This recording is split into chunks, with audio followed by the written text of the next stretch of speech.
This is Dream 92.5 News.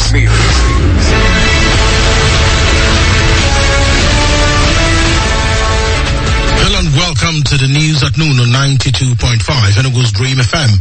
My name is Alex Obodo.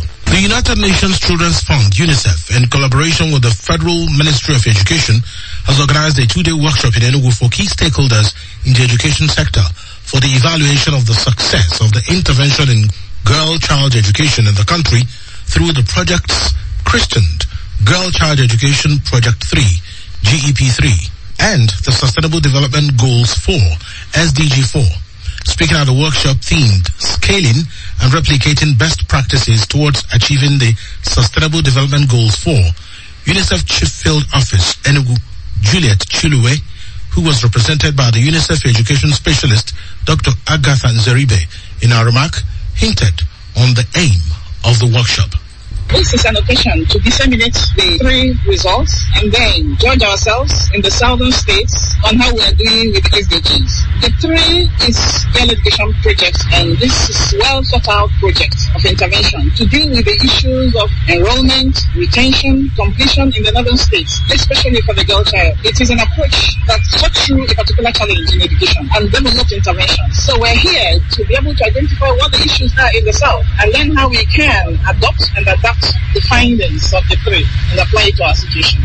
Also, participant Mahmouda Galadima, who was in charge of cash transfers during the GEP3 in Sokoto State, in an interview, said that the project helped a lot in encouraging girls to go to school instead of opting for early marriage. Honestly, the cash transfer program has become a valuable tool for increasing girls' enrollment in schools as well as improving the socio-economic status of our families.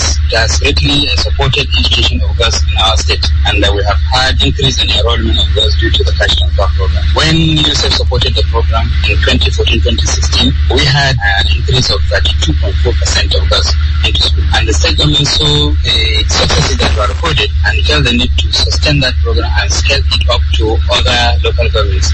Also speaking, Senior Education Manager UNICEF in Kano, Michael Banda, noted that the GEP3 project has improved the girl child education in northern Nigeria, expressing the hope that it would yield similar positive results in southern Nigerian states. The idea was to share the experiences that the GEP3 project had with the southern states. And the objective of that is that, if possible, many of those interventions can be replicated and scaled up. Between 2010, 2012, and 2022, there's been tremendous improvement in reading and writing as well as comprehension. Providing an education only through formal education is not going to be sufficient to take all children into school. We have to explore other means. If only traditionally Quranic schools became integrated Quranic schools, Nigeria is likely to meet the SDG targets on education, particularly on enrollment.